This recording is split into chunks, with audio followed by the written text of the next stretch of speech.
Round two. Here we go again. Well, thanks, Dixie Mann, for being on the podcast. My pleasure. This is awesome. Like I was saying in the first one, I really, really enjoy your music a lot. It was really good. And you were saying, I guess go ahead and explain for everybody when you started this whole music journey again. Okay. So music has actually always been a part of my life. My family sang a lot, together when I was a kid in church and stuff. When I started performing as an artist in bands, it was about 2006, I want to say. And then I got married in 2007 and started having babies shortly after that. I have 4 kids, so I kind of took a hiatus from music life for a while. And then when my youngest was about 18 months old, I recorded the music that you just listened to. And that was about 2017. So it's kind of been an ongoing thing. And since I'm not a little baby factory anymore, I thought, so I have energy. I can record music again. So yeah, I kicked it up in gear again in 2017. Did you always know you were going to go back into making music again? Honestly, I thought growing up, I always thought I want to be a singer. I want to perform all over the world and do this and that. And then sort of in the culture I grew up in, women are sort of expected to, marry, have kids, and make that be the main focus of your life, which is a good focus to have. But so I thought, I'll get married, I'll have kids, and this desire that I have to be a musician will die. And it'll be replaced by children.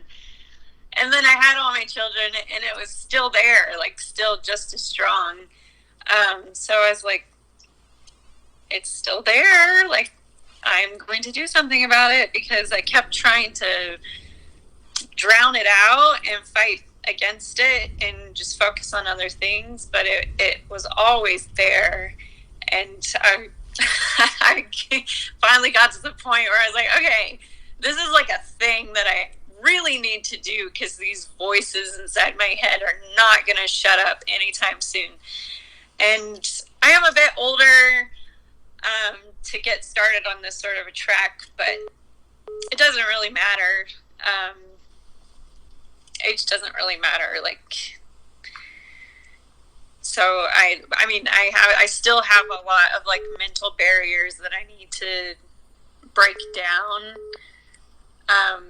But I feel like the older I get, the gutsier I get, because I feel like I'm running out of time, kind of.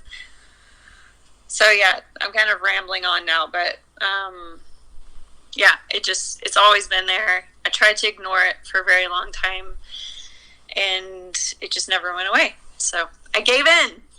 That is so. It's such an awesome story. Did you ever record to the level that you're recording now, or? No, this is definitely top, the quality and the production and stuff that I'm doing now is the best I've ever done. It's probably not my best vocal performance, because I am a trained singer. I can sing, but most of my songs you listen to, I'm rapping. And rap is hard for some people, and singing might be easier, but I'm kind of the reverse. I feel like rap is really easy for me, and singing is a bit more challenging. So I feel like vocally there's a lot more that I could do, but as far as production and sound and quality of the recording is top notch.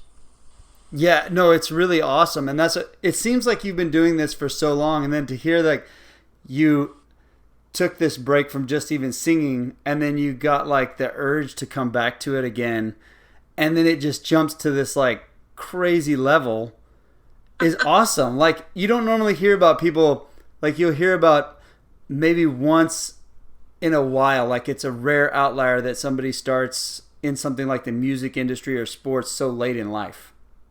Mm-hmm. Yeah, and it, like, I feel weird about it all the time. Like I said, I have a lot of mental barriers that I have to work through all the time that are like, you're too old, you're a mom, like, knock it off, what are you thinking?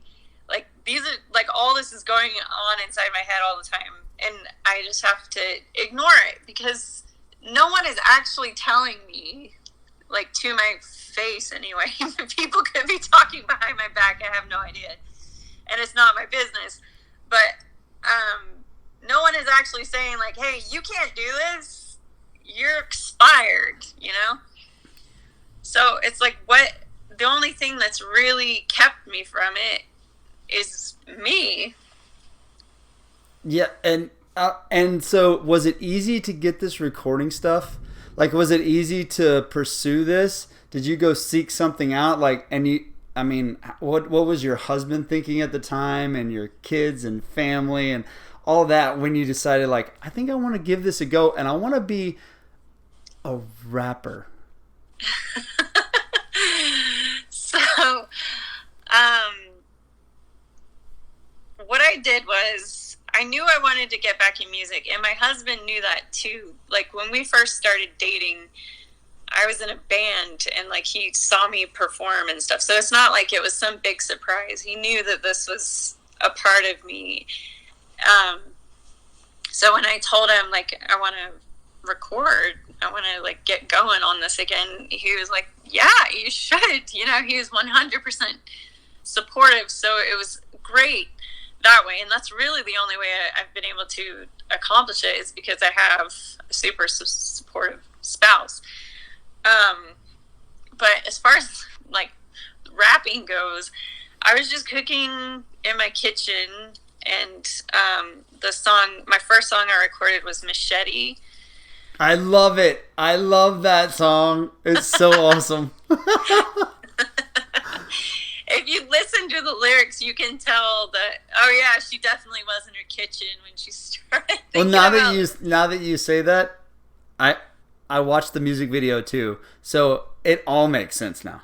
Yeah, it all goes together. So I cook a lot. I like cooking. I do get burnt out on it occasionally, but I like to cook. I cook most things from scratch. Like, I'm from Louisiana, so, like, food is everything. It's like a religion. So yeah, I was just standing in my kitchen, and, like, the hook for Machete came to me. It was like, put me in now, 'cause I'm ready. And watch me chop it up like a machete. And I was like, ooh, I like that. So I wrote it down, and then I was like, I need to record this. Like, where do I even go to record? I don't know. So I looked into, like, local artists that had already had stuff produced and made, and I contacted a few, and I was referred to this guy named Chance, and I reached out to him. I was like, hey, can you help me get the song recorded? And I thought for sure he's going to be like, what? No, like, I only record professional artists. Like, who are you? I don't even know who you are. But he was totally cool. He was like, yeah, of course. You know, come on down. So I made an appointment, and I went to the studio. All I had at that point, I think, was the hook, and that was it. So we worked on the beat together, and then I went home and I wrote all the verses for the rest of the song to the beat that we had. And then, and then I finished the song. It took a few weeks in the studio, and then, like, all the editing and stuff that Chance does. And then I put it out there. So that was the first time you ever decided to start rapping, was because you were in the kitchen and you wrote that hook. Yeah, I mean, I've always been a fan of, like, hip hop and rap music, but I never, like, considered making it myself. But then, yeah, that hook came, and I was like, this is like a rap song. Like, normally when, like, before rap, the songs I were writing were more of like a rock blues kind of fusion sound. So when this came, yeah, it was like surprising. I was like, oh. And so, I tried it out, and then going to the studio and like rapping into a microphone and hearing myself come back was so weird. It felt so weird. But I was like, I'm actually pretty good. And then, you know, when I share the song, you know, with the world, I always get so much anxiety because I'm like, people are going to hate this. This is total garbage. But every time I release a song, like, feedback is good.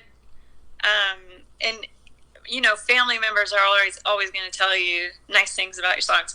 But I'm getting this from, like, strangers.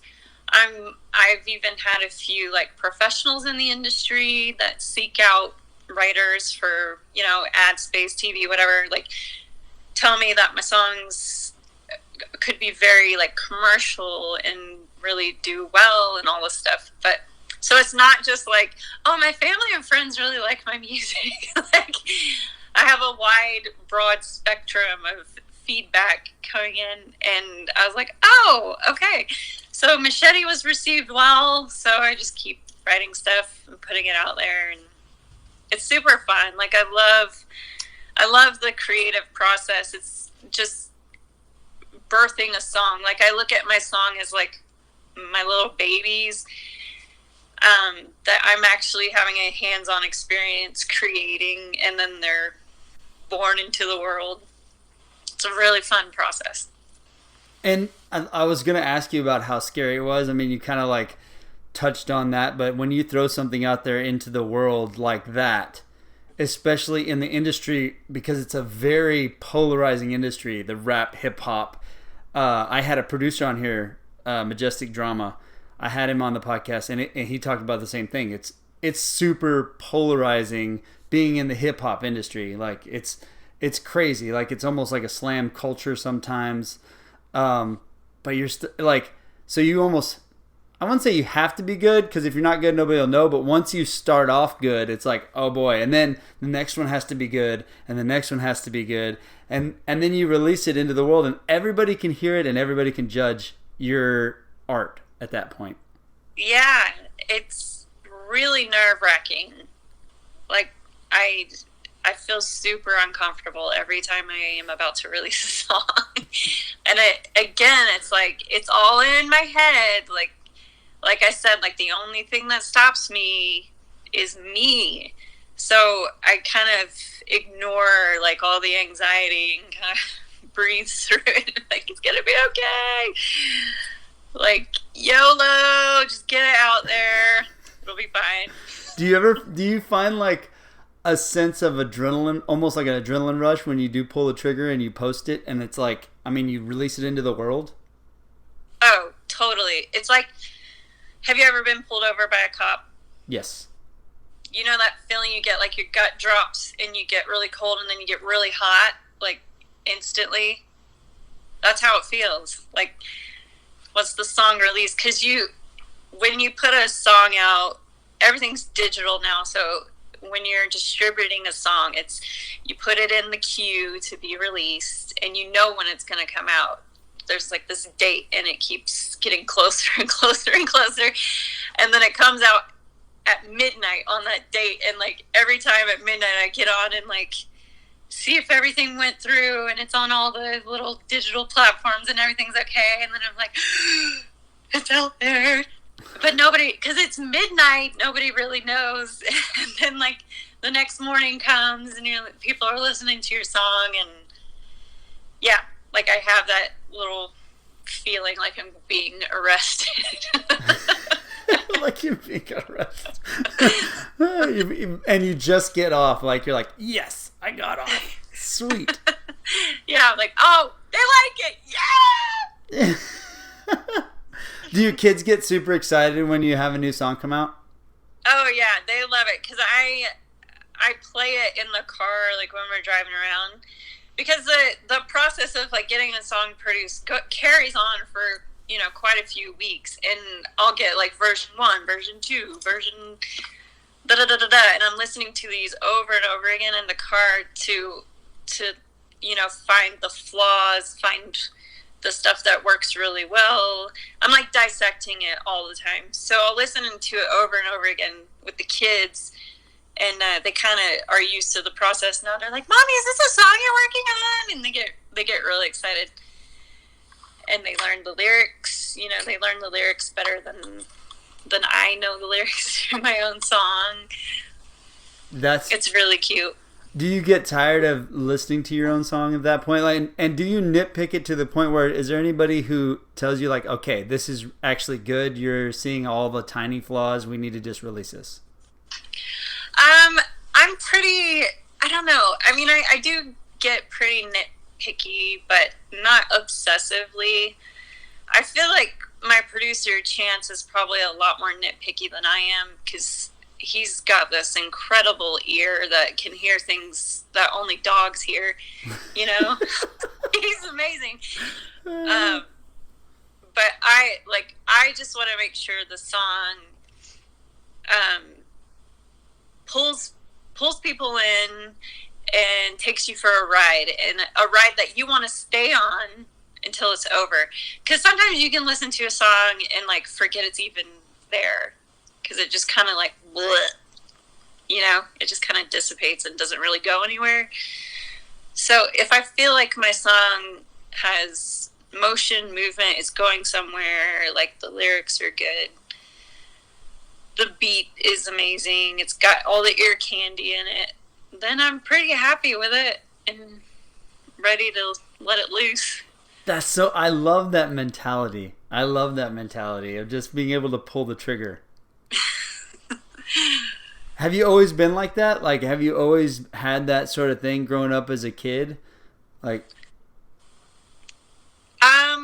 yeah. Like a risk taker kind of mindset. Yeah, for sure. And it's funny because I married someone who's the opposite. So we balance each other out pretty good. Yeah, like it probably started like in my youth. I grew up in Louisiana, and then my family decided to move us to Idaho like when I was 14. And if you have ever been to Louisiana and Idaho, you know that they're like two different planets. Like, it's a whole nother world. So at a pretty impressionable age, I experienced a great deal of shock, really. Like, that's the best way I can describe it. Like, all my friends were gone. The culture I knew and was comfortable with was gone. Like, the landscape I was used to was gone. Like, the oxygen in the air was gone. I could barely breathe. That's hilarious. And the weather, everything's like that. I don't know that you can get more contrast. Yeah, it really shook me, but it also changed me in a huge way. So like ever since then, I became more of a risk taker, like more I don't know, brave, I guess, because it made me less fearful of change and doing things differently and thinking differently. I don't know, I kind of became an addict, honestly, because like by the time I turned 18, I was like, I'm out of here, I'm going to university, I'm paying for it by myself, I don't care what happens, like, I'm going. And I didn't really have like a solid plan, I just did it. And then I did like a study abroad while I was there. Like I took off to New Zealand, again, like hardly knew anything about the country or what was going on down there. Just went, had a great time. And then my husband, he's from another country. He's English. And that is like a huge risk too, marrying someone from another country who grew up completely different than the way I did. and I just dove into that as well. We lived in Australia together for the first year of our marriage, which was a country neither of us were from. And I just dove straight into that. And then we lived there for like a year, and then decided to move to his home country. Just dove straight into that. Like, I dove straight into having kids. Everything is just kind of just dive, jump right in, and figure it out as you go. It's so, like, that's crazy. How does it come about where you just moved to Australia? So it was him more than me. He was in the States as a student. So he was on a student visa, and his student visa was running out, and we weren't married or even thinking about marriage at the time. We were just dating. And he didn't want to go back home, so he decided to move to Australia because he had a sister down there. So he had someone to stay with while he figured out what he was going to do. So he wound up living with his sister for a while, and then while he was in Australia, we decided we should get married. So he came back to the States, we got married, and then we both went back to Australia together. So it was his sister. It was a sister connection. This is insane. So you've lived so many. It's pretty cool that you like. I feel like there's two different ways it could have gone for you. At 14, and like I have daughters, so I know, like, I see what goes on in middle school. I know the savagery that girls have. Like, I grew up, boys are different. They take care of each other, slap themselves in the head, you know, whatever. Girls, it's a whole warfare that goes on or can go on. It's insane. And so it's a crazy time, and I feel like there's two different ways it could have gone. You always hear stories, and like, you could have been this troubled youth past, you know what I mean? You could have gone down a different area, and instead you chose to, like, oh, I kind of like this. I'm going to embrace this part, and I'm going to, not only that, I'm going to level it up. Yeah, you're right. It could have gone either way for sure. Like, that is such a fragile time for kids. That 14 to 18, really. That whole section of your life is like, it could just burn and crash any moment.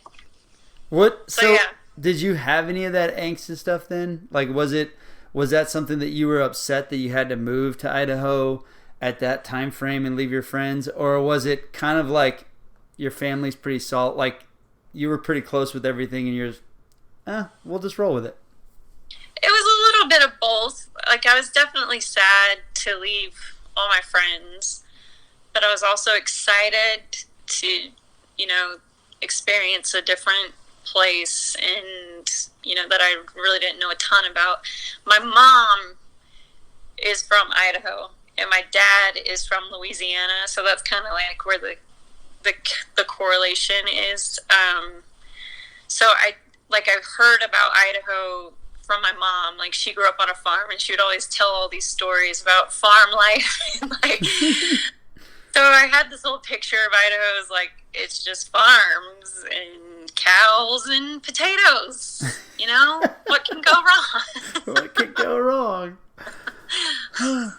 Well, so you've had this, like, this thing, and then you played in a band, and I'm fascinated with the fact that you started, like, you took this leap when you're older to become somebody in a young area and be so good at it. Yeah, I know. It's weird. I love it. Like, it gives, like, inspiration to anybody who wants to, like, me, for instance, if I have anything that I want to do or try, well, what's my excuse? You're over here recording rap songs and putting them out. Like, what's my excuse for not trying? You know what I mean? Yeah.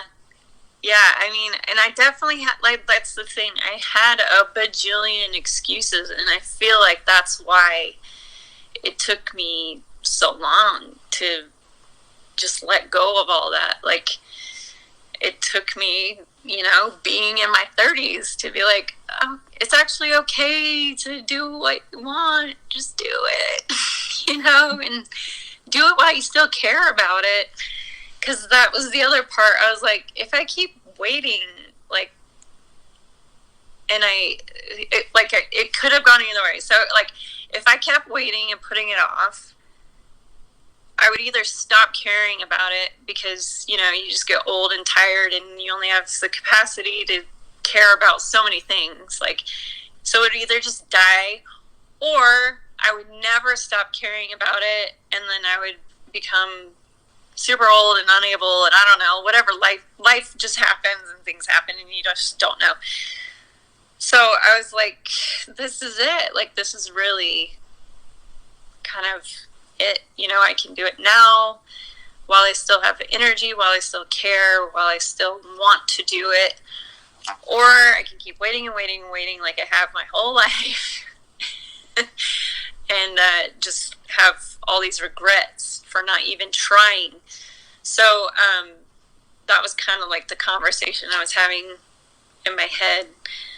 And I just chose to give it a try. Like, even if, it wasn't received well and my songs were horrendous and I was an absolute joke in the studio, then I would know, But if I never did it at all, I would just keep wondering, what would that have been like if I went for it, And I would rather know and just get it over with and, like, jump that hurdle and find out than to just sit and wonder.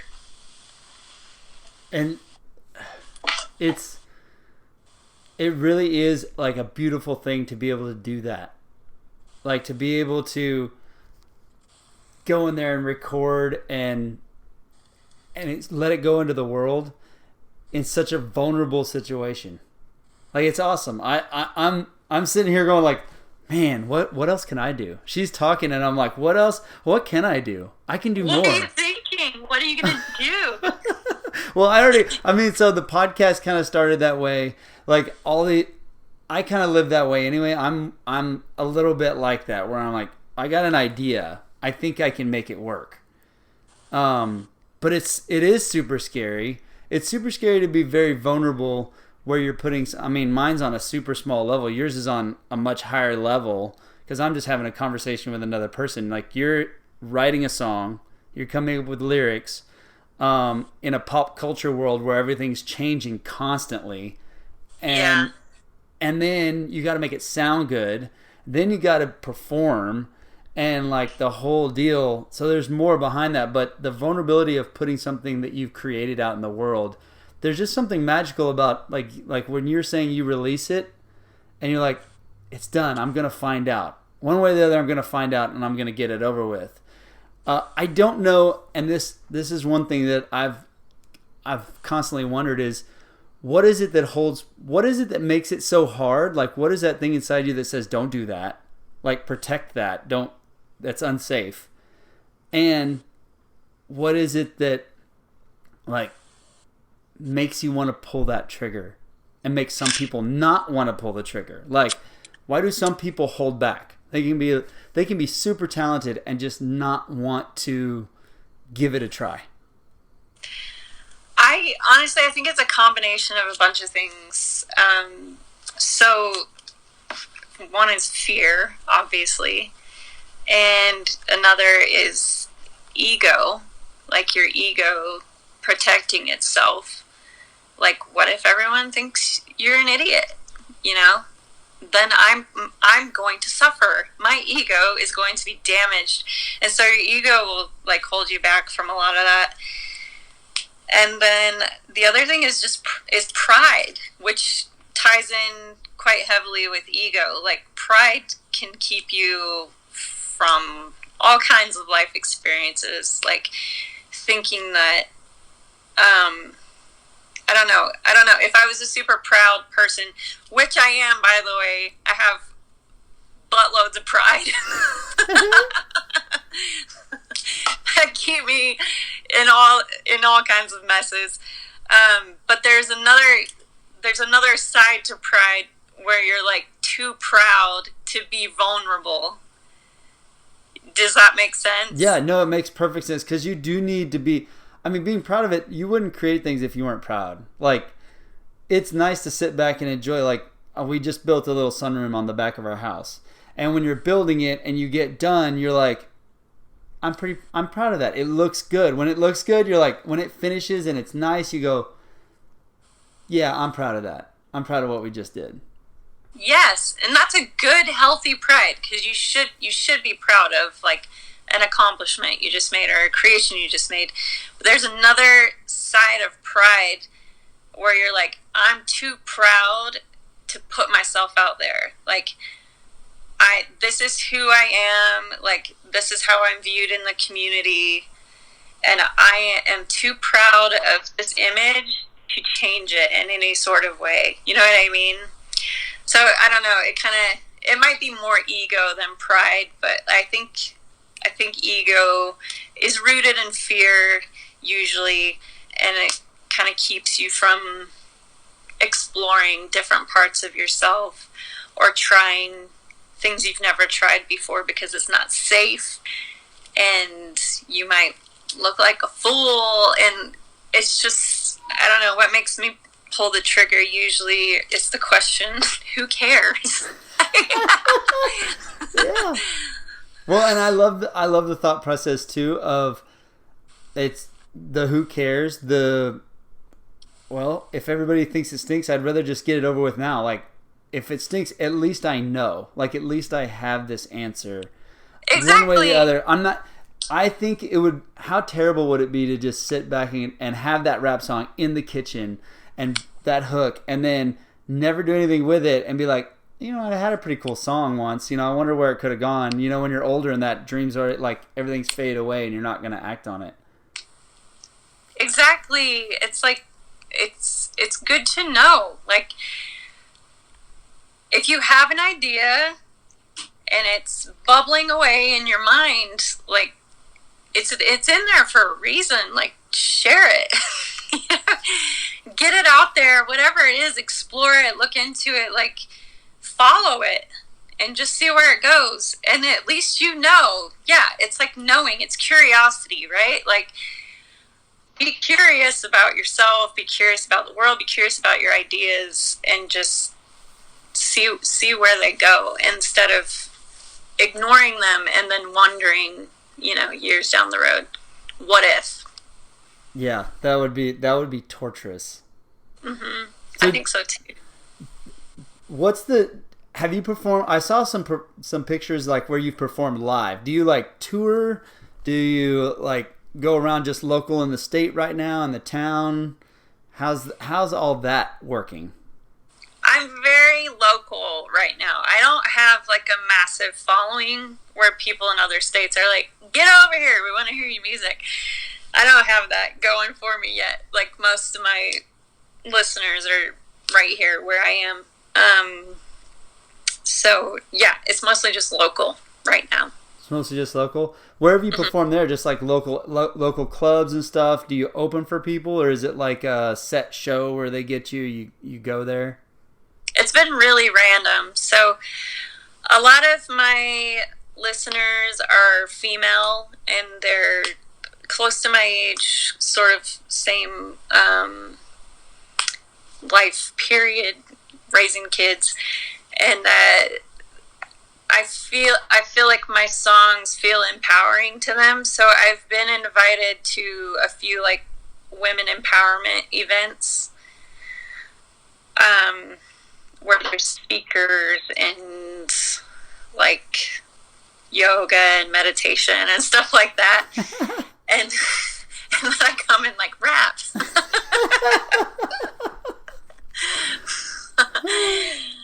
I think that because I have a few songs, like my song Lady, that has a very strong message of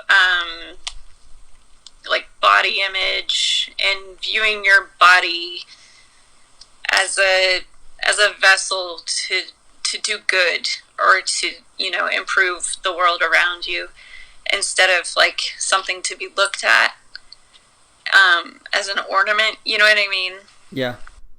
So I think a lot that song resonates with a lot of women. So that's the one they request a lot, like when I'm going to these all women events. And then other venues, I've done a couple clubs, and I'm usually just in a lineup with a bunch of other local rappers. What's that like? What's that like with your colorful hair and you're getting ready and here's this mom of four like, hey guys. Yeah, I definitely stand out because one, not just because this is the way I look, but also my song, like my songs. A lot of rappers get up there and they're like, F this, F that, like, you're a fine bitch, like just all that, like typical rap content. And mine's totally different. Like, I just rap about other things. And I usually bring a crew of backup dancers with me too. So that kind of sets my performances apart as well, because I have a line of backup dancers behind me, and most locally anyway. I know it's pretty common, like for like international acts, like huge stars. Most of them have like a whole production, which I would like to get to at some point.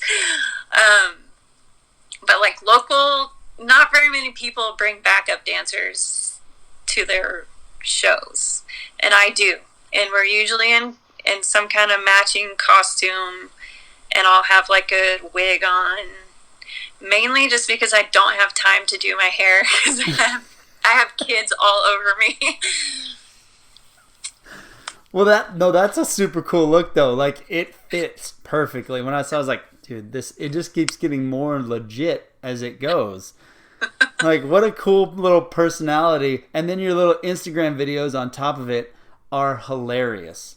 Oh, thanks. Like, the one of you walking through the airport, like, I don't think it could have been more fitting to describe, like, the way you're, like, that whole post and going into 2020. Now looking back on it, it's even funnier. Oh my gosh, I know. Somebody commented on it. It's like I posted it at the beginning of the year, and someone commented on it recently, and they were like, "Oh, if only we knew what 2020 was gonna be like." And I was like, "You're right. I'm gonna have to make a exiting 2020 video where I'm like crawling across the floor." Yeah, coming back. So is that put a halt, like a slowdown? When did Get It in the Bag come out? Like, when did you record that? It just released, right?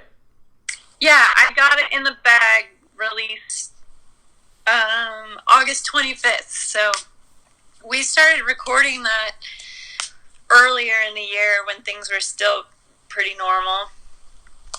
And then as production was going on, like, things just kept getting more and more nuts.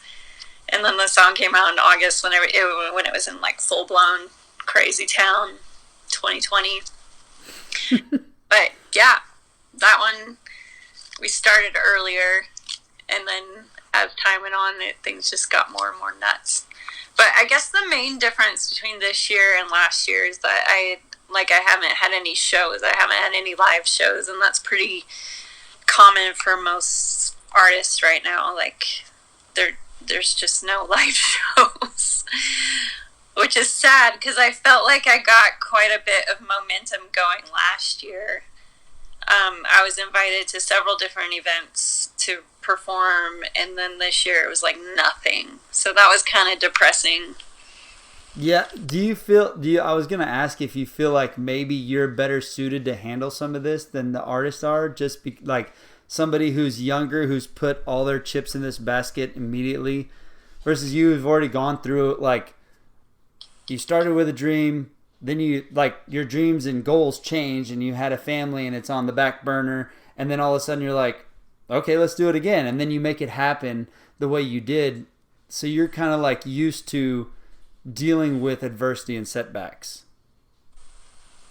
Yeah, I don't know, because I feel like when you're young, you don't have as much fear, and there's not as much on the line either, because especially if you're single, it's just you. Like, you can put 110% into whatever you're doing, and you don't have to, balance it out with family and husband and responsibilities and all that stuff. So I maybe there's more pressure on a younger person because they really, I don't know, because it's hard to say. Different.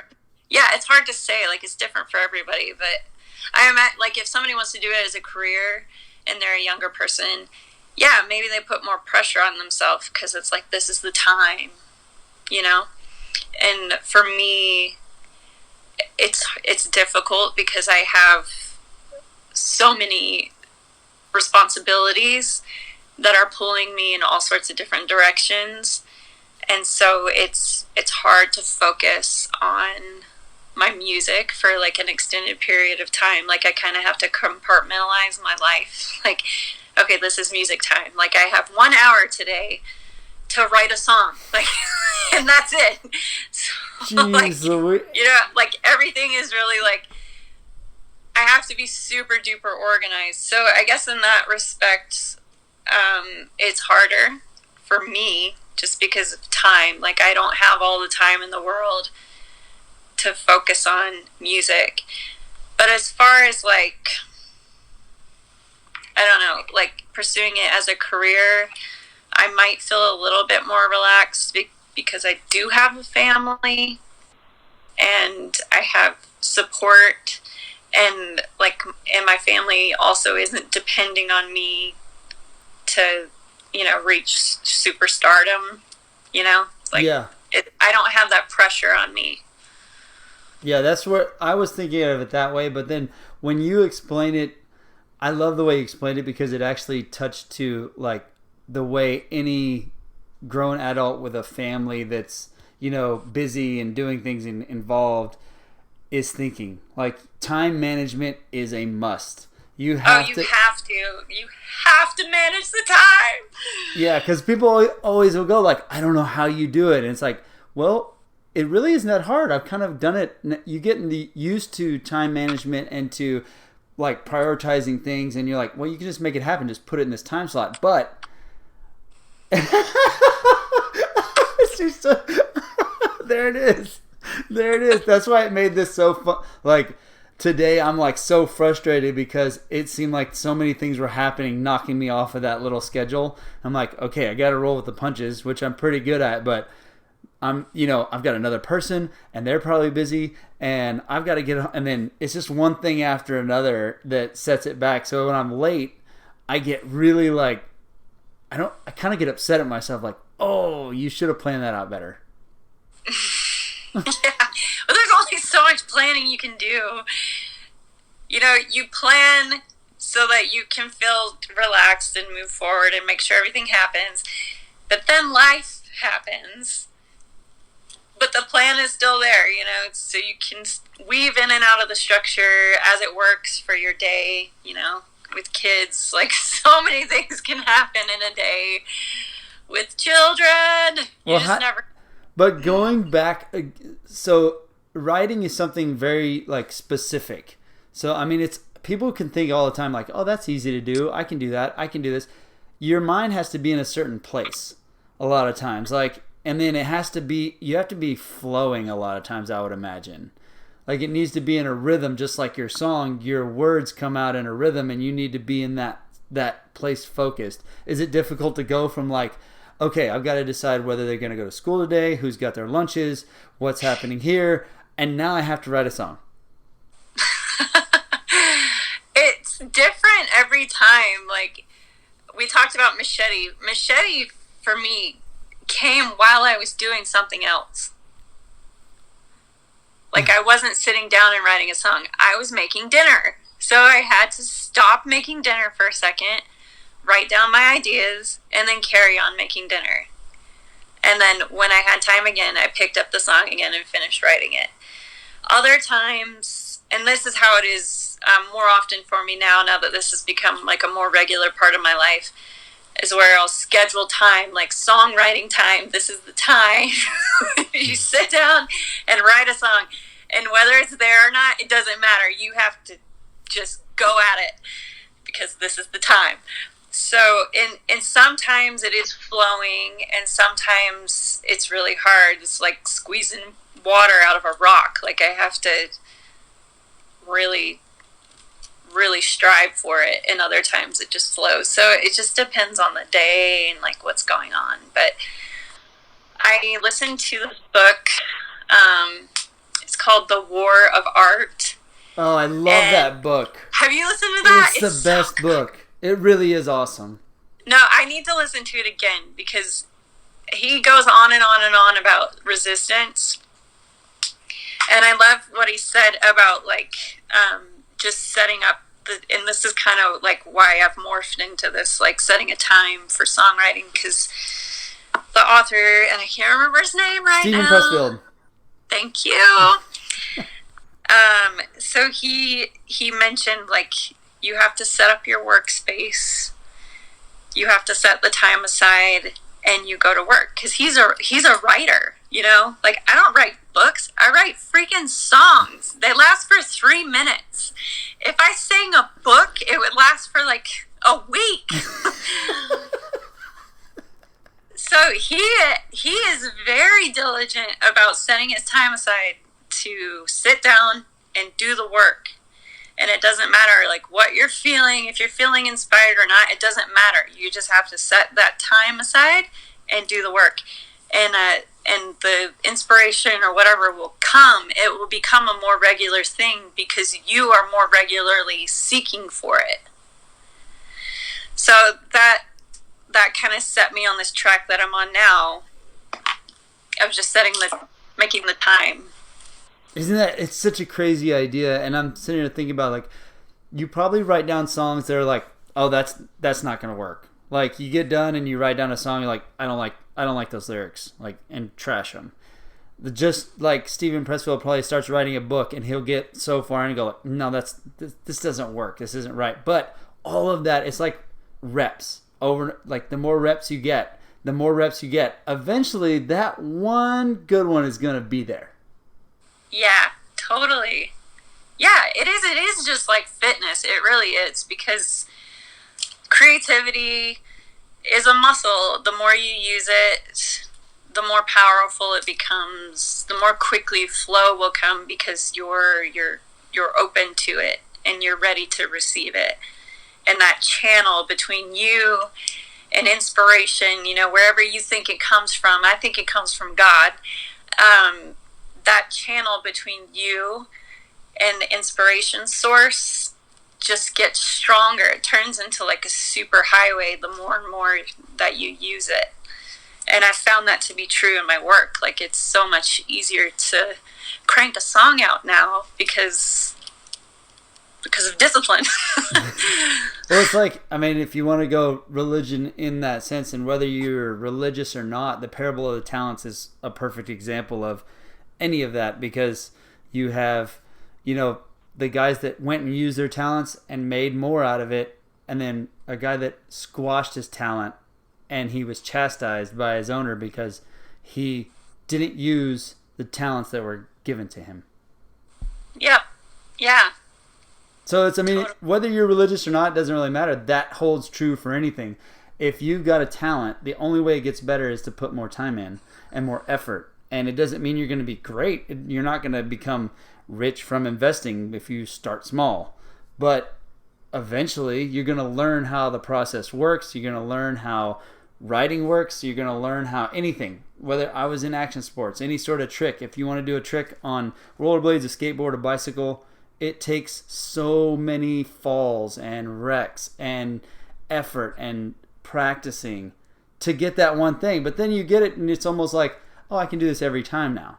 Like the more you do it and the more you keep that in there, the better you get over time. But if you don't ever do it, if you stop, then it kind of goes away. It like slides back. Mm-hmm. Absolutely. So what advice, like what, if somebody comes up to you, like, or somebody's talking to your kids or whatever, and they're asking like what you think they should do in situations, or anybody who's thinking about like they've got it in their head, man, I think I could be this, and they ask you about it. Do you have any advice you can give them from your experiences in this? to like help them out? That's a great question. Well, I mean, it might be kind of a weird question now that I think about asking it, but I mean, a lot of people are just needing. Some people just need a nudge. Yeah, I guess what I would say, and it's so hard to give like general advice because when you're talking to someone face to face, you kind of get a feel for them, and you can kind of sense, what they need at that time. So it's hard to give generalized advice, but I'll try. So I guess what I would say is don't take it so seriously. If you're trying to create something new that doesn't exist, like just, I don't know, don't attach so much value to it. It is valuable and the world does need it, but don't take it as part of you. like I'm like trying emotion. To it's like like don't like put a ton of emotion into it. There's another, sorry, I'm just quoting all these books, but there's another book I read. It's called Big Magic. And in the beginning of the book, the author talks about demons or daemons, and how back, I don't know, she referenced a time period, but I can't remember what it is. She said that artists used to believe that the daemons, and it is not like demons like we think of them now, like the evil, wicked little Satan spirit. It was more like a muse type of a spirit. Anyway, back in the day, people believed that the daemons that visited them were the ones that had the ideas, and so it separated your work from yourself. Does that make sense? Yeah. So whatever it was you were creating, it was given to you by another source, a daemon, and it's now your responsibility to bring it into the world. And I like that because it separates me and my ego from my work, and because I look at it as like, it's not mine, it's not a part of me, it's separate, and I can send it out there, and it's not going to hurt me because it's not me. That's really, like explaining it that way is perfect, because so many people who are great in business, they're passionate about being business owners, but they're not emotionally attached. It doesn't define them. Is like this business, if it fails, it doesn't define them. That's why they can go at it. And I think that's part of like talking about, now looking back on what we were just talking about, even where pulling the trigger and being able to handle that. It's that losing that little emotional connection between feeling like that's you. Like that's you. That's like, if I fail this, I failed as a human. No, you just failed that thing. Like that has nothing to do with you, like at all. Yeah. As a human. Exactly. And another thing I refer back to a lot is like some of my favorite artists and musicians. If you look at some of the first things that they released into the world, they're really not that great. They're not that impressive. But if you look at something they're doing now, it will blow your freaking mind. Like you'll see like all the growth that came. Like we shouldn't expect so much from ourselves, like perfection straight out of the gate. That doesn't happen. And it's unrealistic to put that sort of pressure on yourself. So yeah, mine is just like, just get it done, put it out there and move on. Like, because your next song or business or action, sport, trick, whatever you're working on is going to be even better than the last one. And if you're detached from it emotionally, it gets easier and easier to just put more stuff out there. And it gets better and better and better. Like even authors do the same. Like their first book, it was all right. Next book, oh my gosh, it's even better. Now it doesn't always go that way. Some people do a flop, so it's not a foolproof equation. But maybe the process for them got easier. You know what I mean? Like yeah. Maybe. So yeah, just baby steps. Dive in. Go for it. Just try. I've been saying that Yeah. a lot lately. Just try. Like that's all you got to do is just keep trying. It's little tiny victories, and you'll make it. I want other people to do what you've done. It's such a cool story. Like it really is. It really is awesome. Let everybody know your new song that's out, what you have coming up, if anything, in the future, and where they can find all of your stuff. Okay, so the latest song I released is called I Got It in the Bag, and I actually worked on that with a friend. Her name is Benz. She's another local artist here. And so she was a big part of that whole process too. It's not all me, not that one. And you can listen to that song on all digital music platforms. So iTunes, Amazon Music, Spotify, whatever you listen to music on, it's there. And I'm planning on releasing an EP in October, if everything goes well. And that will just be like all my songs that I already have released, plus one new one that's not released. So I'm looking forward to that. And I'm also planning on releasing music videos for each of those songs. So that will be fun. And you can follow me on Instagram. I'm just at Dixie Mann, DixieMann. And on Facebook, I'm Dixie Mann Music. So you can find me on either one of those. And I post funny videos sometimes. Yeah. And then YouTube, same name, right? Yep, YouTube is just Dixie Mann. If you just look for Dixie Mann on YouTube, you should be able to find all my music videos on there. They're well put together. They're super professional, and they're awesome. Like I love. Thank you. I love that the kids are in them. I love that this is what I'm gonna go off. Like I was gonna end the podcast. Now I got something else in my head, but it's really cool to have. It's kind of like Christian music. Okay, most Christian music is terrible. It's not good. It's not like catchy to listen to. It really isn't, right? But so like rap, you're saying you don't have all the cuss words.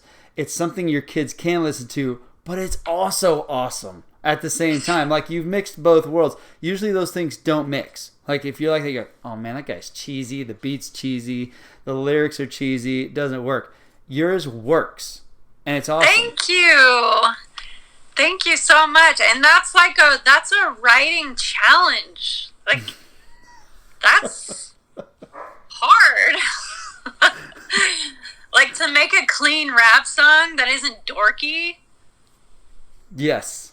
It's tricky. It's very, very hard. Tribe Called Quest could do it. I love Tribe Called Quest. They're one of my favorites. Yes, they're awesome. I guess Will Smith can do it. Even though they're still dorky, he still does it. And it works.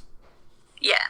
Well, Will Smith really can't do any wrong, can he? I guess not. But it really is a hard thing. Like, I remember, I can just tell a story and ramble, but it's MXPX is one of my favorite bands of all time. I was a little punk rock kid, right? Hip hop and punk rock. I love the attitude, the mentality, the out of the box thinking stuff. And I remember my mom used to go to the Christian bookstore all the time, and I used to be like, oh, I don't want to go here and look at the figurines and how many different Bibles there are on the bookshelf as a kid, right? So they had this little thing you could play music on, the latest music that came out. And I would always go in there and push on it and just change the music like, this is terrible, terrible, terrible, terrible. And I wasn't allowed to listen to anything growing up, super strict. And all of a sudden, MXPX was there one day on Tooth and Nail Records. And I pushed on it, and I heard this, and my mind was blown. I was like, what is this that I'm hearing in my ear right now? And that, like, started a whole different punk rock journey for me during that musical experience. But they were good. Like, they were the outlier, and they were good in a genre or in an area where nobody was to that level. So I kind of put your music in that. Like, I was really pleasantly surprised at how awesome it was.